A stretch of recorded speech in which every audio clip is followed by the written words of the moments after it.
hier ist BMX Jans 2000 und heute zeige ich euch mein Bike. Also ein kleiner Bike-Check. Der Rahmen ist ein Miracle Blink, ein Black Label Vorbau und dann Snafu Lenker in der Größe 8,6 Bar, Uli Griffe, Uli Bar-Ends, dann eine Black Label Gabel, dann Vorderrad ist auch noch komplett Black Label, dann Maxxis DTH, Dirt Metal, vorne und hinten, dann Colin Fantastic Pedalen, Black Label Kurbeln, Black Label Kettenblatt, eine KMC Kette in Rot,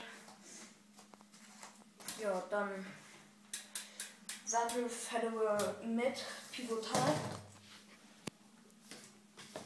dann eine Odyssey V3 Nase,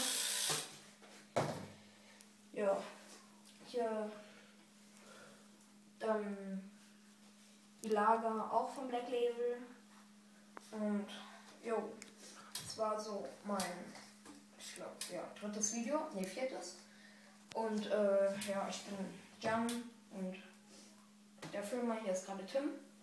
Tim, sag ich mal. Nee, ich habe Angst. Jo, das war's. Abonnieren, kommentieren. BMX Jan 2000. Ciao.